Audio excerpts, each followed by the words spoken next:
ഉണർവരുൾകയും നേരം ദേവാ ആത്മ തേജസ്സിനാലേ മേവാൻ ഈ യുഗന്ത്യവേളയിൽ വാനിൽ നിന്നു ഞങ്ങളിൽ ഈ യുഗന്ത്യവേളയിൽ വാനിൽ നിന്നു ഞങ്ങളിൽ ഉണർവരുൾകയും നേരം ദേവാ ആത്മ തേജസ്സിനാലേ മേവാ ഈ യുഗന്ത്യവേളയിൽ വാനിൽ നിന്നു ഞങ്ങളിൽ ഉണർവരുൾകയും നേരം ദേവാ കാഹളനാദവും കേൾക്കുവാൻ ആസന്ന കാലമായി കാഹളനാദവും കേൾക്കുവാൻ ആസന്ന കാലമായി വാനിൽ നീ വേഗത്തിൽ ശോഭിക്കും ആത്മമാനാളനായി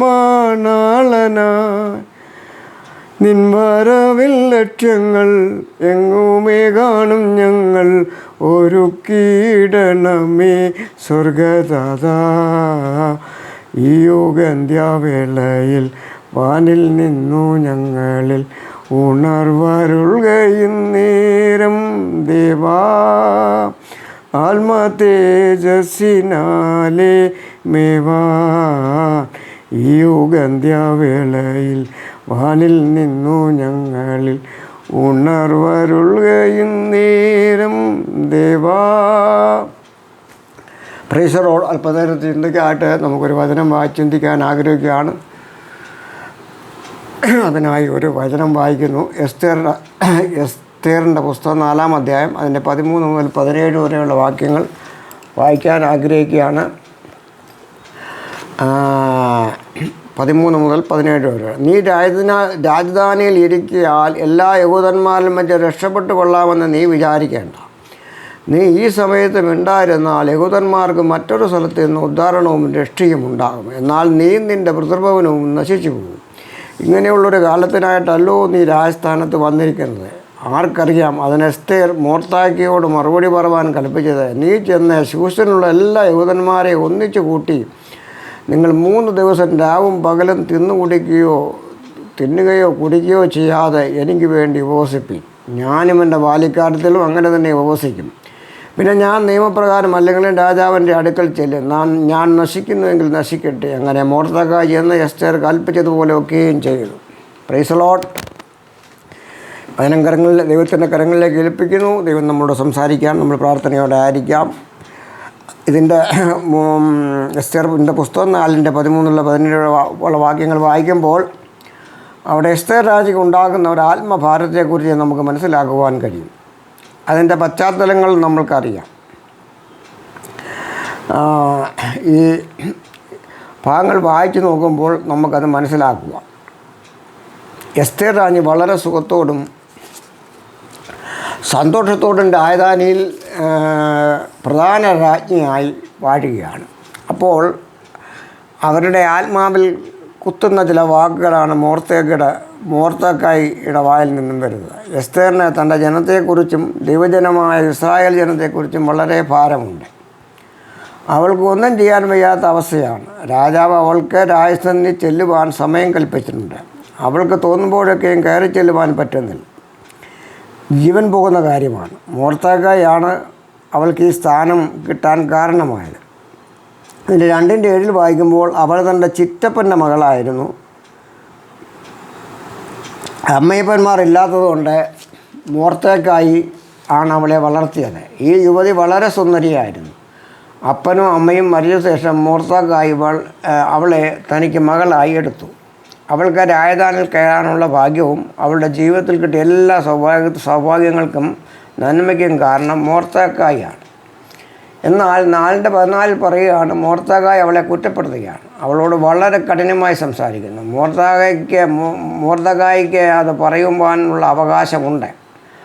മൊർദെഖായി അവളോട് ഒരു പ്രബോധനവും ഉപദേശവും കൊടുക്കുകയാണ്. നീ രാജധാനിയിൽ ഇരിക്കയാൽ എല്ലാ യഹൂദന്മാരിലും വെച്ച് രക്ഷപ്പെട്ടുകൊള്ളാമെന്ന് വിചാരിക്കേണ്ട.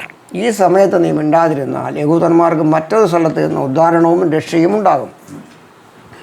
എന്നാൽ നീയും നിൻ്റെ പിതൃഭവനവും നശിച്ചു പോകും. ഇങ്ങനെയുള്ള ഒരു കാലത്തിനായിട്ടല്ലോ നീ രാജസ്ഥാനത്ത് വന്നിരിക്കുന്നത്. മോർദെഖായി അവളെ ഓർമ്മിപ്പിക്കുകയാണ്. നീ രാജധാനിയിലെ വലിയ സുഖത്തിൽ ജീവിക്കുമ്പോൾ നിൻ്റെ ഉത്തരവാദിത്വം നീ മറന്നുപോവുകയാണ്. നിന്നെ ഇവിടെ ആക്കിയിരിക്കുന്ന ദൈവത്തിൻ്റെ ഉദ്ദേശം നീ മറക്കരുത്. നിന്നെ ദൈവമാണ് ഈ സ്ഥാനത്ത് കൊണ്ട് എത്തിച്ചത്. അതിന് ദൈവത്തിന് ഒരു വലിയ ഉദ്ദേശമുണ്ട്. നിനക്ക് അറിയിക്കാത്ത നന്മയും സ്ഥാനവും മാനങ്ങളും ഒക്കെ നൽകിയപ്പോൾ നീ ദൈവിക ഉദ്ദേശങ്ങളെയും ദൈവ ജനത്തിനെയും മറന്നു ജീവിച്ചാൽ നിനക്കും നിൻ്റെ പുത്രഭവനത്തിന് ഒരു നാശമുണ്ട് എന്ന് നീ ഓർത്തുകൊള്ളുക. അവരെ രക്ഷിക്കാൻ ദൈവം വേറെ ആരെങ്കിലും ഒരുക്കും. എന്നാൽ നിൻ്റെ അനുഗ്രഹങ്ങൾ നഷ്ടപ്പെട്ടു പോകും. നിൻ്റെ പാരമ്പര്യത്തിന് തന്നെ നാശം ഭവിക്കാം. ഈ വാക്കുകൾ എസ്തറിനെ വളരെ കുത്തുകൊണ്ടു. അവളുടെ ഹൃദയം വളരെ വേദനിച്ചു. എന്താണ് ഞാൻ ചെയ്യേണ്ടതെന്ന് അവൾ ദൈവത്തോട് പ്രാർത്ഥിച്ചു. ഒരാത്മീയൻ്റെ ജീവിതത്തിൽ ഇതൊക്കെ സംഭവിക്കുന്നു.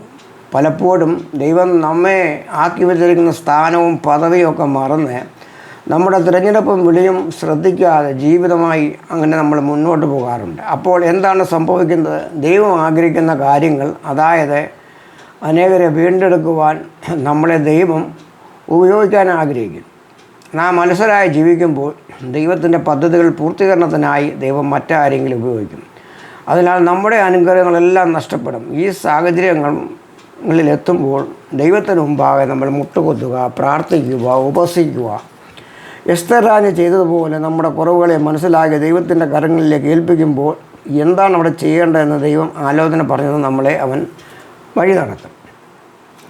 അവൾക്ക് വലിയ ആത്മഭാരമുണ്ടായി. അവൾ മോർദെഖായിയോട് പറഞ്ഞു. അവൾ ഒരു തീരുമാനത്തിലെത്തി.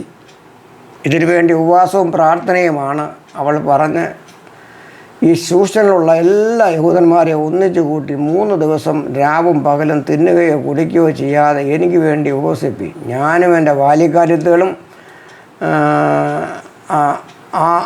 അന്ന് ഉപവസിക്കും.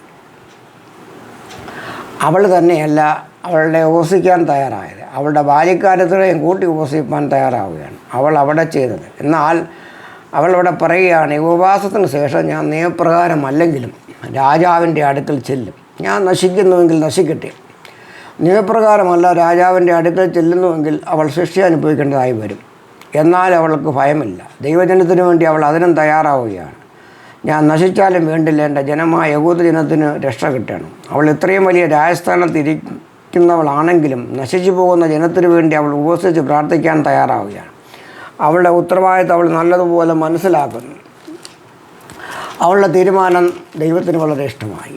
അവളുടെ പ്രവൃത്തി നല്ലതെന്ന് ദൈവം കണ്ടു. ദൈവം പ്രവർത്തിക്കാൻ തുടങ്ങി. രാജാവിൻ്റെ ഉള്ളത്തിൽ ദൈവം പ്രവർത്തിക്കാൻ തുടങ്ങി. രാജാവിന് എസ്തറിനോട് കൂടുതൽ സ്നേഹം തോന്നി. അതിൽ 5:6 നമ്മൾ വായിക്കുമ്പോൾ, വീഞ്ഞു വരുന്നതിൽ രാജാവ് എസ്തറിനോട്, നിൻ്റെ അപേക്ഷ എന്ത്? അത് നിനക്ക് ലഭിക്കും. നിൻ്റെ ആഗ്രഹം എന്ത്? രാജ്യത്തിൻ്റെ പാതിയോളമായാലും അത് നിവർത്തിച്ചു തരാം. അവളുടെ ഏത് ആഗ്രഹവും സാധിച്ചു കൊടുക്കാൻ രാജാവ് അവിടെ തയ്യാറാവുകയാണ്. 7:3 നമ്മൾ വായിക്കുമ്പോൾ, എസ്തർ രാജ്ഞി രാജാവിനോട് പറഞ്ഞു, രാജാവ് എന്നോട് കൃപയുണ്ടെങ്കിൽ, രാജാവിന് തിരുവുള്ളമുണ്ടെങ്കിൽ എൻ്റെ അപേക്ഷ കേട്ട് എൻ്റെ ജീവനെയും എൻ്റെ ആഗ്രഹമോർത്ത് എൻ്റെ ജനത്തെയും എനിക്ക് നൽകണമേ. പ്രിയമുള്ളവരെ, നമ്മളിതിൽ നിന്ന് മനസ്സിലാക്കേണ്ടത്, നമ്മൾ ഈ നന്മ അനുഭവിക്കുന്നതിൻ്റെ കാരണം ദൈവമാണ്. നമ്മൾക്ക് അറിയിക്കാത്ത നന്മകളും അനുഗ്രഹങ്ങളും നമ്മളെക്കാൾ യോഗ്യതയും മിടുക്കലുമുള്ള ആളുകൾക്ക് ഒന്നും കൊടുക്കാതെ നമ്മളെ തിരഞ്ഞെടുത്ത് രാജസ്ഥാനങ്ങളിലാക്കിയിരിക്കുകയാണ്. എവിടെയാണ് നമ്മളെ ആക്കിയിരിക്കുന്നത്? എത്ര വലിയ ഉന്നതമായ അവസ്ഥയിലായിരുന്നാലും ദൈവം അറിയാതെ ഒന്നും തന്നെ സംഭവിക്കുന്നില്ല. എല്ലാം ദൈവം അറിഞ്ഞുകൊണ്ട് തന്നെ ആണ് ഇതെല്ലാം നടക്കുന്നത്. നമ്മളെ കരുതിയ ദൈവത്തെ, നമ്മളെ നടത്തുന്ന ദൈവത്തെ, നമുക്ക് തന്ന സ്ഥാനമാനങ്ങൾക്കായി നമ്മുടെ ദൈവത്തെ നമുക്ക് സ്തുതിക്കാം. നമ്മളെ ആക്കിയിരിക്കുന്നതിന് എല്ലാം ദൈവത്തിന് ഓരോ ഉദ്ദേശമുണ്ട്. ആ ഉത്തരവാദിത്വം നാം മനസ്സിലാക്കണം. നശിച്ചു പോകുന്ന ജനത്തിനെ ദൈവത്തിലേക്ക് അടുപ്പിക്കുവാൻ നമ്മൾക്കൊരു ഉത്തരവാദിത്തമുണ്ട്. ജനം നശിച്ചു പോകുന്നതിൽ നമ്മൾക്ക് ഒരു പങ്കുണ്ട്. നമ്മൾക്കും അവരെക്കുറിച്ച് ആത്മഭാരം ഉണ്ടാകണം. അവർക്ക് വേണ്ടി പ്രാർത്ഥിക്കണം, ഉപവസിക്കണം. ഇത് നമ്മൾ ചെയ്തില്ല എങ്കിൽ നമ്മളെ ദൈവം തന്നിരിക്കുന്ന സ്ഥാനത്ത് നിന്ന് മാറ്റി വേറെ ആളിനെ ദൈവം ഉപയോഗിക്കും. നമ്മൾക്കത് വലിയ നഷ്ടമായി തീരും. ജനം മാനസാന്തരപ്പെടണം, ജനം ദൈവത്തെ അറിയണം, ദേശത്തിന് സൗഖ്യം വരണം. ഈ നാളുകളിൽ ദേശത്തിന് വേണ്ടിയും ലോകരാജ്യങ്ങൾക്ക് വേണ്ടിയും നാം പ്രാർത്ഥിക്കാൻ തയ്യാറാകണം. സൈന്യത്താലുമല്ല, ശക്തിയാലുമല്ല, ദൈവത്തിൻ്റെ ആത്മശക്തിയാലെന്ന് ദൈവവചനം പഠിപ്പിക്കുന്നു. എരിയോ അത് ഇടിഞ്ഞത് കായിക ശക്തിയാലല്ല, ദൈവത്തിൻ്റെ ജനം ദൈവത്തെ ശക്തിയായി സ്തുതിച്ചപ്പോൾ, ആർപ്പിട്ടപ്പോൾ അത് തകർന്നു പോയി എന്ന് കാണാം.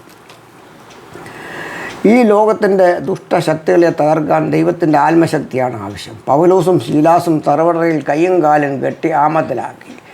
അനങ്ങാൻ വയ്യാത്ത അവസ്ഥയിലായി. ശരീരം ഒന്ന് ചലിപ്പിക്കാൻ വയ്യാത്ത അവസ്ഥയാകി. അവർ തളർന്നല്ല, അവർ ക്ഷീണിച്ചില്ല. അവരുടെ മനസ്സ് മടുത്തുപോയതുമില്ല. അവർ സന്തോഷത്തോടെ ദൈവത്തെ പാടി സ്തുതിച്ചു. ശക്തിയായി അവർ ദൈവത്തെ സ്തുതിച്ചു. അവിടെ ചങ്ങല പൊട്ടി, കാരാഗ്രഹത്തിൻ്റെ വാതിലുകൾ തന്നെത്താൻ തുറന്നു.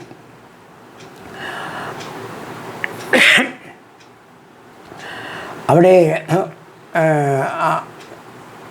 അതുപോലെ തന്നെ കഷ്ടങ്ങളും പ്രതികൂലങ്ങളും രോഗങ്ങളും നമുക്കെതിരായി വരുമ്പോൾ, പോരാട്ടങ്ങൾ ഒക്കെ നമുക്ക് ജീവിതത്തിനെതിരായി വരുമ്പോൾ, നമ്മൾ ദൈവത്തെ പാടി സ്തുതിച്ച് വാഴ്ത്തുമ്പോൾ ദൈവത്തിൻ്റെ കാര്യം നമ്മൾക്ക് വേണ്ടി ചലിക്കാൻ തുടങ്ങും. ദൈവത്തിൻ്റെ അത്ഭുത പ്രവൃത്തികൾ കാണുവാൻ കഴിയും. ദൈവം എഴുന്നേൽക്കുമ്പോൾ ശത്രു ചിതറിപ്പോകുമെന്ന് നമ്മൾ വായിക്കുന്നു. ദൈവം തന്നെ ദൂതന്മാരെ അയച്ച് നമ്മളെ വിടുവിക്കുന്നു. അവിടെ കാരാഗ്രഹ പ്രഭാകരി ഭയന്ന് പറിച്ചു. അവൻ്റെ ജീവൻ നഷ്ടപ്പെടാൻ സാധ്യതയുണ്ട്. അവൻ ഇതിനാൽ ശിക്ഷ ലഭിക്കുമെന്ന് ഉറപ്പായി. എന്നാൽ പൗലോസ് അവനെ ധൈര്യപ്പെടുത്തി. നീ എന്തിനാണ് ഭയക്കുന്നത്? ഞങ്ങൾ ഇവിടെ തന്നെ ഉണ്ടല്ലോ. ദൈവത്തിൻ്റെ അത്ഭുത പ്രവൃത്തി കണ്ട് കാരാഗ്രഹ പ്രമാണി ചോദിക്കുകയാണ്, ഞാനും എൻ്റെ കുടുംബവും രക്ഷിക്കപ്പെടാൻ എന്ത് ചെയ്യണമെന്ന്. അവിടെ ദൈവത്തിൻ്റെ ശക്തിയാൽ ഒരു വലിയ വിടുതൽ നടന്നു. ഒരു കുടുംബം മുഴുവനും രക്ഷിക്കപ്പെട്ടു. ദൈവത്തെ അറിയുവാനിടയായി. എഫേസ്യർ 6:12 നമ്മൾ വായിക്കുമ്പോൾ, നമ്മുടെ പോരാട്ടമുള്ളത് ജഡരക്തങ്ങളോടല്ല, വാഴ്ചകളോടും അധികാരങ്ങളോടും സ്വർഗത്തിലെ ദുഷ്ടാത്മ സേനയോടും അത്രേ. അതുകൊണ്ട് നിങ്ങൾ ദുർദിവസങ്ങളിൽ എതിർപ്പാനും സകലവും സമാപിച്ചിട്ട് ഉറച്ചു നിൽപ്പാനും കഴിയേണ്ടതിന് ദൈവത്തിൻ്റെ സർവായുധ വർഗം എടുത്തുകൊള്ളുവിൻ. ദുഷ്ടൻ്റെ പ്രവൃത്തികളെ ബന്ധിക്കാൻ ദൈവശക്തിയാണ് ആവശ്യം. ദൈവാത്മാവിൻ്റെ ശക്തിയാണ് ആവശ്യം. ദൈവജനത്തെ തകർത്ത് നശിപ്പിക്കാൻ ഒരുമ്പെട്ട ഹാമാനെ തകർക്കുവാൻ രാജാവിനെ ദൈവം ശക്തിയായി ഉപയോഗിച്ചു. അതിൻ്റെ പിറകിൽ എസ്തറിൻ്റെയും ദൈവജനത്തിൻ്റെയും ഉപവാസവും പ്രാർത്ഥനയുമായിരുന്നു എന്ന് മനസ്സിലാക്കാം. പ്രിയമുള്ള എന്നെ കേൾക്കുന്ന ദൈവജനമേ, നമ്മുടെ പ്രാർത്ഥനകളും ഉപവാസവും ജനത്തെ ഉപവാസമൊക്കെ ദിവസങ്ങളിൽ നശിച്ചു പോകുന്ന ജനത്തിൻ്റെ വിടുതലിന് വേണ്ടി വളരെ ആവശ്യമാണ്.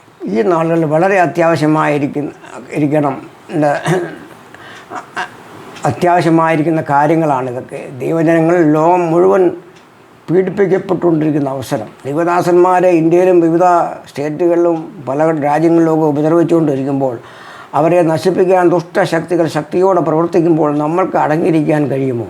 കായിക ശക്തി കൊണ്ട് ദുഷ്ടനെ ജയിപ്പാൻ കഴിയില്ല.